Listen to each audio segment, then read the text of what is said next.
இதோடைய நோக்கம், புத்தகம், நம்ம கலந்துரையாடல் நல்ல ஞாபகம் வச்சுக்கோங்க. இதுக்குள்ளே எந்த வணிகமும் வரவே முடியாது. ஏன்னா வணிகத்தை விட்டதுனால தான் இந்த வேலைக்கே வந்திருக்கிறோம். இப்போ நல்ல தியானங்கிறது என்னன்னா, ஒரு இடத்துல இந்த மனம் வந்து கண்ணாபின்னான்னு பண்ணுது.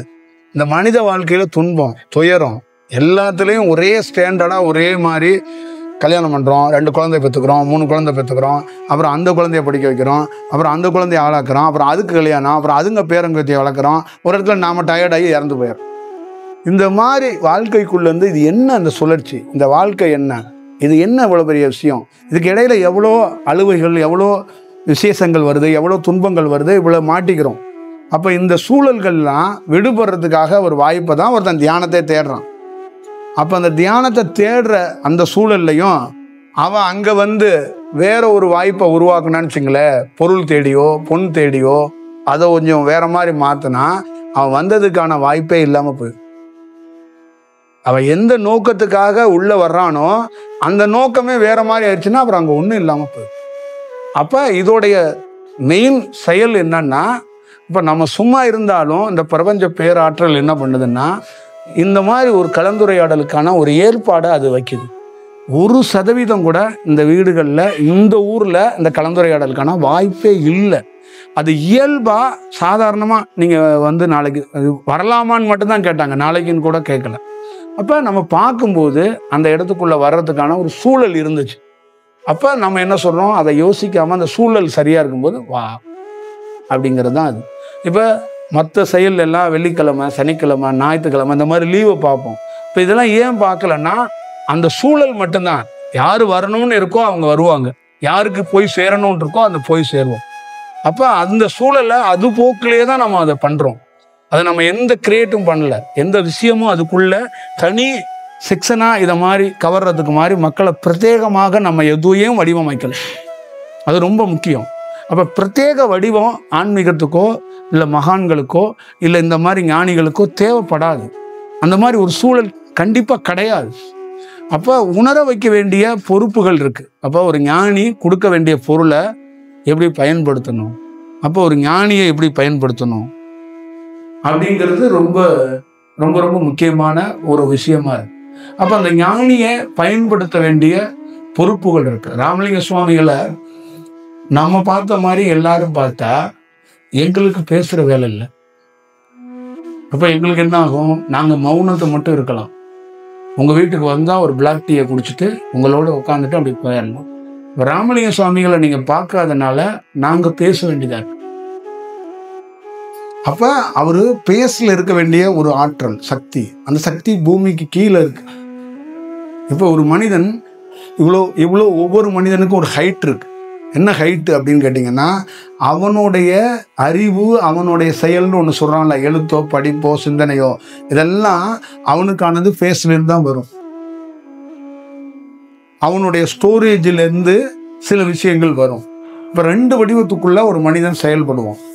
இப்போ இந்த செயலை பேஸ்லேருந்து தான் பிரபஞ்சத்தோடைய ஆற்றல் வரும். அப்போ அந்த செயலை பேஸுக்கே போகாமல் பூமியிலே இருக்குன்னா அது எவ்வளோ பெரிய அட்வான்டேஜ். இப்போ ராமலிங்க சுவாமி பூமியிலே இருக்கிறார். அவருடைய செயலை சாதாரணமாக தொடர்பு கொண்டு சாதாரணமாக எடுத்துட முடியும். பேஸில் இருக்கிற பொருளை எடுக்கிறது ரொம்ப கடினம், ரொம்ப சவால். அப்போ பூமியில் இருக்கிற பொருளையே எடுக்க முடியாமல் அதற்கு போனதுக்கு காரணம் நம்ம மக்களுடைய அந்த வடிவத்துக்குள்ள அந்த பொருளை எப்படி எடுக்கணுங்கிற தன்மை இல்லாமல் இருக்கிறாங்க. அந்த பொருளை எப்படி பார்த்துக்கணுங்கிறது தான் இல்லாமல் இருக்கிறனால தான் அவருடைய உரைகள் அனைத்துலையும் வருத்தப்பட்டு சொல்லியிருக்கிறாங்க. அவங்கள ஃபாலோ பண்ணுறதும் நம்ம வந்து அப்படியே ஒரு பயங்கர ட்ரெடிஷ்னலாக பயங்கர பக்தராக நம்மளை முன்னிறுத்திக்க வேண்டிய அவசியம் இல்லை. சுவாமி எதோ காட்டி கொடுத்தாரோ அதை கடைப்பிடிச்சு அதில் மெயின் சரணாகதி அடைஞ்சு ஒன்று மட்டும்தான் நிஜம். என்னன்னா, மனிதனாக இருக்கும்போது நம்மளால் எதையும் செய்ய முடியாது. ராமலிங்க சுவாமி நினைச்சாருன்னா அவரை பார்க்கறதுக்கோ அவர் எழுதின விஷயத்த படிக்கிறதுக்கான வாய்ப்பு நமக்கு கிடைக்கும். அப்போ அவர் நினைக்கணும், அப்போ அவர் உதவணும்னா நம்ம சரணாகதி கரெக்டாக அடையணும். அப்போ கரெக்டாக அடைஞ்சா அவர் கைட் பண்ணுவார். நீ இப்படி வா, இந்த மாதிரி செயலெல்லாம் செய் அப்படிங்கிறத ஒரு வாய்ப்பை வந்து உருவாக்கி கொடுப்பார். அப்போ யாரெல்லாம் ராமலிங்க சுவாமிகளை ஃபாலோ செஞ்சு அது எனக்கு கொஞ்சம் கிடைக்கல அப்படின்னா, உன்னுடைய டிராவல்ல நீ சரணாகதி மிக சரியா அடைஞ்சனா நான் தேவைப்பட மாட்டேன். ராமலிங்க சுவாமியே தேவைப்படுவார். ராமலிங்க சுவாமி எப்பொழுதும் உயிரோட தான் இருக்கிறார். அவர் இன்னும் எங்கேயும் போகல, அவர் அங்கேயே தான் இருக்கிறார். அவர் எப்பொழுது யாருக்கு வேணாலும் வழிகாட்டவோ இல்லை ஒரு வேலை செய்யவோ அவர் தயாராக தான் இருக்கிறார். தொடர்பு தான் கொள்ள முடியலை, அதுதான் அதோடைய செயல் வடிவமாக இருக்கு. அப்போ அதை நீங்கள் அவசியமாக அதை பார்க்கணும். அதே மாதிரி தான் இப்போ நம்ம உங்ககிட்ட இந்த பேச வர்றதுக்கான காரணமே ஒரு பொருளை நீங்கள் எப்படி பயன்படுத்தணுங்கிற அந்த செயலை நீங்கள் வடிவத்தை கற்றுக்கொண்டீங்கன்னா இந்த ஞானத்துக்குரிய பொருள் மட்டுமில்ல, பொருளுங்கிறது ராமலிங்க சுவாமி மட்டும் இல்லை, உங்கள் கணவன், குழந்தை, படிப்பு, வீடு எல்லாமே ஒரு பொருள் தான். அந்த பொருளையும் எப்படி பயன்படுத்தணும்னு உங்களுக்கு தெரிஞ்சிடும். எப்படி வேணாலும் ஒரு பொருளை பயன்படுத்தக்கூடாது. கணவனாக இருக்கலாம், குழந்தையா இருக்கலாம், நீங்கள் வாங்கி வச்சிருக்க சொத்தாக இருக்கலாம், எப்படி வேணாலும் பயன்படுத்தக்கூடாது. இப்படித்தான் பயன்படுத்தணும்னு எல்லாத்துக்கும் ஒரு விதிமுறைகள் இருக்கு. அப்படித்தான் அதை பயன்படுத்தினா அது உங்களுக்கான நல்ல தன்மையை அது உருவாக்கி கொடுக்கும். உங்கள் குழந்தையை இப்படி தான் பயன்படுத்தணும்னா அந்த குழந்தை நல்ல தன்மையை உங்களிடம் பதிவு செய்யும், அது வெளிப்படுத்தும், அது காட்டும். உங்கள் கணவனை செஞ்சீங்கன்னா அவர் அதே மாதிரி ஒரு தன்மையை உங்களுக்கு வெளிப்படுத்துவார். அதை நீங்கள் பயன்படுத்த தெரியலைன்னா அவர் வேற ஒரு வடிவத்தில் தான் அவர் உங்களுக்கு ரிப்ளை பண்ணுவார். அப்போ நீங்கள் என்ன பண்ணுவீங்கன்னா ரொம்ப கொஞ்சம் நெருக்கடியோட பிரயாணம் பண்ண வேண்டிய ஒரு சூழல் இருக்கும். அப்போ ஒவ்வொரு தனி மனிதனுக்குள்ளேயும் என்னன்னா எதை எப்படி பயன்படுத்தணும்னு தெரியாமல் ஒரு சிக்கலில் மாட்டிக்கிறாங்க. அதுலேருந்து வெளியில் வர்றதுக்கான வாய்ப்புகளை உருவாக்க முடியாமல் தான் எல்லார் பேருக்குள்ளேயுமே ஒரு குழப்பத்தில் நம்பிக்கையை ஏற்படுத்துறதுக்கும் ஏதோ ஒரு வடிவத்தில் கடவுள் உதவுவான்னு இறைவன் சம்பந்தமான புத்தகத்தை படிக்கிறதோ மந்திரத்தை சொல்கிறதோ ஏதோ டிவியில் பார்த்துட்டு அவங்க சொல்லிட்டாங்கன்னு 108 மந்திரங்களை சொல்லிக்கிட்டே இருப்பாங்க. கும்பாபிஷேகம் ஏதாவது ஒரு லைவ்ல ஒரு நிகழ்ச்சின்னா அதை பார்த்து இவங்க உருகி அழுக ஆரம்பிச்சிருவாங்க. அந்த 1 மணி நேரத்தில் நம்ம பெரிய மாற்றத்தை அடைஞ்சிட முடியுமா, ஒரு செயலை செஞ்சிட முடியுமா அப்படிங்கிறத பார்த்துக்கணும். இப்போ ஆன்மீகத்தில் பெரிய டிராபேக் என்னன்னா 50 வயசில் காசிக்கு போடா, 40 வயசில் காசிக்கு போடா, 60 வயசில் காசிக்கு போடா. ஏன் 5 வயசில் காசிக்கு போனால் காசி விஸ்வநாதன் தூக்கிக்குவாரா? காசி விஸ்வநாதருக்கு என்ன அங்கே ஆள் பற்றாக்குறை எதுவும் இருக்கா? இல்லை நீங்கள் வருவீங்கன்னு காசி விஸ்வநாதன் அழுதுகிட்டு எதுவும் படுத்து கிடக்கிறாரா? அதெல்லாம் இல்லையே. அப்போ ஆன்மீகங்கிறது, ஞானங்கிறது, பிரபஞ்சங்கிறது ஒரு கருவில் உருவாகும் போதே ஒரு மனிதனுக்கு உருவாகணும். அதை விட்டுட்டு இந்தந்த வயசுல தான் வரணும்னா அது என்ன, எனக்கு ஒன்றும் புரியலையே. ஒரு ஞானவான் ஒரு குடும்பத்தோட நல்ல செயலோட இருக்க முடியாதா என்ன? இதுதான், இதெல்லாம் ஒரு காரணமாக இருக்கு. அப்ப நீங்க என்ன பண்றீங்கன்னா ஆன்மீகத்தை எப்படி விதைக்கிறீங்க, ஞானத்தை எப்படி விதைக்கிறீங்கன்னா பட்டும் படாமலே உங்க பிள்ளைங்களுக்கோ உங்க குடும்பத்திலேயே விதைக்கிறீங்க. அப்படி போகணும், வெள்ளிக்கிழமை சாமி கும்பிடணும், உருகணும், என்னென்ன பொருள் தேவையோ அதை கேட்கணும் கடவுள்கிட்ட. நான் எப்போ வருவேன்னா 70 வயசுல தான் வருவேன். நல்ல ஆண்டு அனுபவிச்சுட்டு கடைசியா சாக போகும்போது ஆஸ்பத்திரிக்கு போகக்கூடாது, என் உடல் பூ போல பிரியணும், அப்போ வருவேன். நீ என்ன பண்ணணும்னா எந்த வேலையா இருந்தாலும் விட்டுட்டு என்னை நீ பார்த்து உடல் பூ போல புரியறதுக்கு நீ உதவணும் அப்படிங்கிறது விஷயத்துல தான் நம்ம இருக்கோம். அப்படிதான் நாம நம்ம குழந்தைகளுக்கு எல்லாத்துக்குமே ஆன்மீகத்தை விதைச்சிருக்கிறோம். யாராவது ஒரு வீட்டில் என் புள்ள சித்தராகணும்னு எவனாவது ஒருத்தன் வளர்த்துருக்கானா? ஒரு வீட்டில் எவனுக்காவது அந்த மாதிரி ஒரு இன்ஸ்பிரேஷன் வந்திருக்கா? எவனோ ஒரு புள்ள பெற்று வச்சிருக்கான், அவன் சித்தரணும்னு எல்லாரும் ஆசீர்வாதம் அவங்க வர்றோம்ல. சொல்லுங்க, நாளைக்கு உங்க வீட்டில் இருக்கிற பிள்ளைய நீங்க அனுமதிப்பீங்களா? என் பிள்ளை கல்யாணம் பண்ணணும், என் பிள்ளை அதை செய்யணும், என் பிள்ளை இப்படி வாழணும், அப்படிதான் திட்டம் தீட்டுறீங்க. அப்போ ஒரு குழந்தை கூட இராணுவத்துக்கு அனுப்புறீங்க, டாக்டருக்கு அனுப்புறீங்க, இன்ஜினியருக்கு அனுப்புறீங்க, ஏன் சித்தரா ஞானியா உதவி பண்ண அனுப்ப மாட்டீங்களா? ஒரு குழந்தைய நீங்க அந்த மாதிரி இறைவனுக்காக ஒப்பு கொடுக்க மாட்டீங்களா? அவன் காலங்காலமா பிள்ளை பெற்றுட்டு கறி குழம்பு சாப்பிட்டே செத்து போகணுமா? அந்த மாதிரி ஒரு தாட்டு யாருக்குமே ஏன் வரல? ஒருத்தர் கூட யோசிச்சது கூட இல்லையே. நீங்களே யோசிச்சு பாருங்க. எவனா ஒரு மாணிக்க வாசகன், எவனா ஒரு அருணகிரி தானே இருக்கிறான். வீட்டுக்கு ஒரு அருணகிரி மாணிக்க வாசகன் இல்லாததுக்கு காரணம் என்ன? உங்க வீட்டுல நீங்க மாணிக்க வாசகனை உருவாக்கணும்னு நினைக்கல. இறை சித்தமா, இறை செயலா, இறை ஆற்றலோட ஒரு குழந்தை குடுன்னு தான் கேட்டீங்களா? மாணிக்க வாசகனே பிறந்து தொண்டு செய்யடா, நாங்க அதுக்கு உதவியா இருக்கிறோம்னு யார் செஞ்சா? இவங்க என்ன விவேகானந்தர் அம்மா அப்படியே தம்பி நீ சேவை செய்ய வந்தேன்னா அனுப்பிச்சிச்சு. அந்த ராமகிருஷ்ணர் ஒரு பைத்தியக்கார பைய, நீ ஒண்ணுன்னு அந்த அம்மா திட்டி தான் தீர்த்துச்சு. கிருஷ்ணனையும் ராமனையும் அந்த அம்மா திட்டாதான் திட்டுனுச்சு. எங்க வாழ்க்கை இப்படி லோல் படுதுன்னு.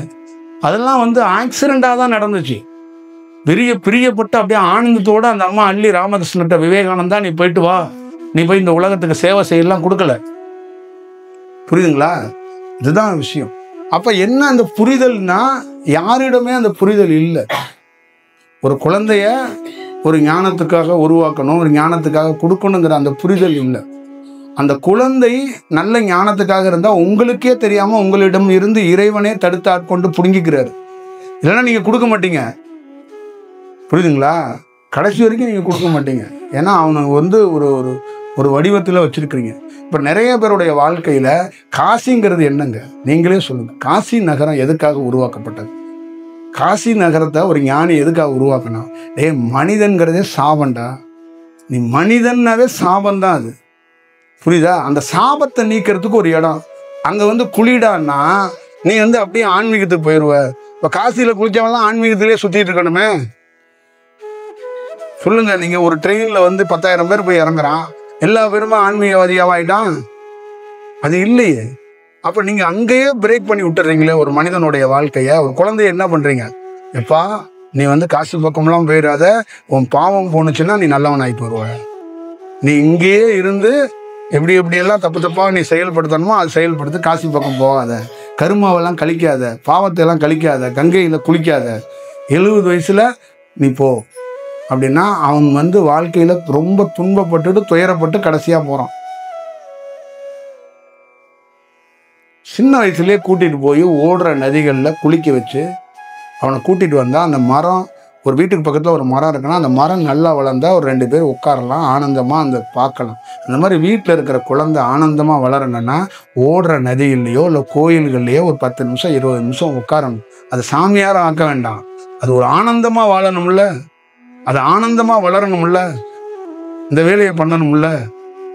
அது நீங்க என்ன சாமியார் என்ன ஈஸியா உங்களை வாங்க நாங்க சாமியாருக்காக உங்க வீட்டுல இருந்து ஒரு ஆளை எடுத்துக்கிறேன் அப்படின்னா இறைவன் எடுத்துக்க போறான்? இறைவன் என்ன புள்ள பிடிக்கிறோன்னா என்ன? காசிக்கு போனா நாங்க பிடிச்சி வச்சுக்குவேன் அப்படின்னு ஆசை இருக்கு. அப்ப இதனால என்ன ஆகுதுங்கிறத நீங்களே பார்த்துக்கங்க. அப்ப வீட்டுல ஒரு பிறப்புலையும் பல லேயர்ஸ் இருக்கு.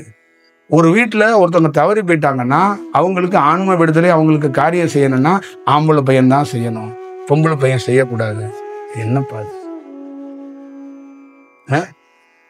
அந்த அம்மாவுக்கு பித்திருக்கள் சாபம் இருக்கும், அந்த அம்மாவுக்கு முன்னோர்களோட சாபம் இருக்கும், இறந்தவனே சாபம் கொடுத்துட்டு போயிருப்பான். அந்த அம்மா ஆன்ம விடுதலை கொடுத்து ராமேஸ்வரம் மாதிரி காசியில குளிச்சாதான் அந்த அம்மா மாறும். இப்ப அங்க பாருங்க, வாழ்க்கையை எவன் சூனியம் வச்சு கெடுக்கிறான்னா கூட இருக்கிற நம்ம உறவையே நம்ம குடும்பமே கெடுத்துருது. நீ பண்ணாத, நீ சும்மா இரு, நான் தான் பண்ணிட்டல, வீட்டுல பையன் தான் பண்ணணும், அண்ணங்காரன் பண்ணா போதும், அக்கா பண்ணாத, தங்கச்சி பண்ணாதுன்னு சொல்லி தடுத்துக்கிறோம். புரியுதா? இப்ப என்ன ஆன்ம விடுதலை இன்னொருத்தர் எக்ஸ்ட்ரா கொடுத்தா என்ன இறைவன் ஐயோ நீங்க ஏன்ப்பா கொடுத்தீங்கன்னு உங்க மேல கேஸ் போட போறாரா என்ன? அது இல்ல.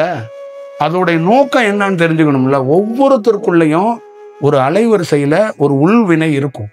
அப்ப என்ன சொல்லி இருக்கிறாங்கன்னா, ராமேஸ்வரம் காசி எல்லாம் ஒரு மனிதனை மேம்படுத்துற இடம். அங்க நீங்க கடல்ல நீராடும் போதோ கங்கையில நீராடும் போதோ உங்களை அறியாமலே நீங்க நல்ல மேம்பட்டு ஒரு நல்ல தன்மைக்கு வர்ற இடம். அந்த மாதிரி இடத்துக்குள்ள நீராடு, ஒரு செயல் செய்ய வா, அந்த ஆத்மார்த்தமான அந்த வேலையை பண்ணு. தொடர்ந்து இந்த வேலையை செய்யும் போது உனக்குள்ளேயே ஒரு நல்ல செயலை நீ பார்க்கலாங்கிறது தான் அந்த செயல். அதுக்காக தானே ஒரு ஞானி பர்டிகுலரா அதை சொல்றாங்க. அதுக்குள்ள வேற என்ன இருக்க போகுது? நீங்க காலங்காலமாக பார்த்த எந்த ராமன்ட்டையும் சொத்து இல்லை, காலங்காலமாக நீங்க கடவுளா கும்பிட்ற எந்த சிவன்ட்டையோ எந்த இவங்கள்ட்டையோ இல்லை. அவங்க பேரை சொல்லியிருக்கிறவங்க தான் சொத்து வச்சிருக்காங்க. அப்ப எந்த இறைவனுக்கும் பொருள் வேணுங்கிறது எண்ணமே இல்லை.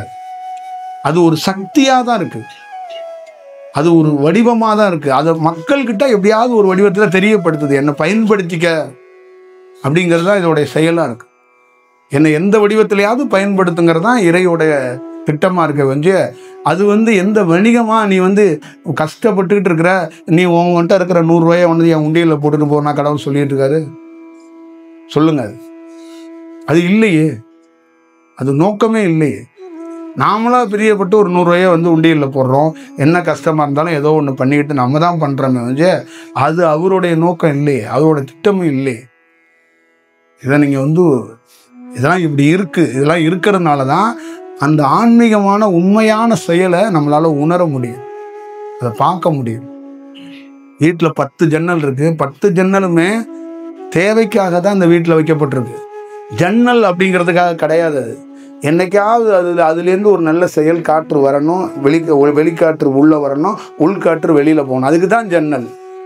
அதே மாதிரி 9 வாசல்லையும் உள்ளேருந்து வெளியில் ஒன்று, உள்ளேயும் வெளியிலையும் வர்றதுக்காக தான் 9 வாசல்கள்.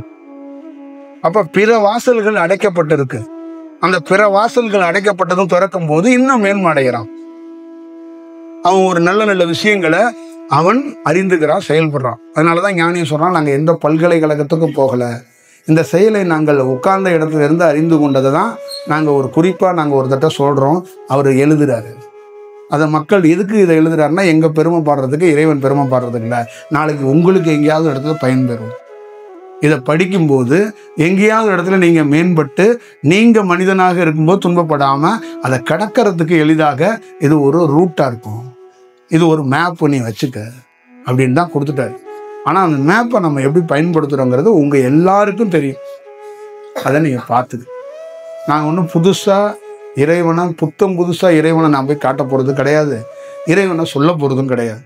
ஆல்ரெடி இறைவன்கிற தோற்றங்கிறது எத்தனையோ லட்சம் ஆண்டுகளுக்கு முன்னாடியிலேருந்து அந்த தோற்றம் இருக்க தான் செய்யுது, அந்த சக்தி இருக்க தான் செய்யுது. அதை நாம் எப்படி உணர்றோம், அதை எப்படி பார்க்குறோங்கிறதுல தான் இருக்குது.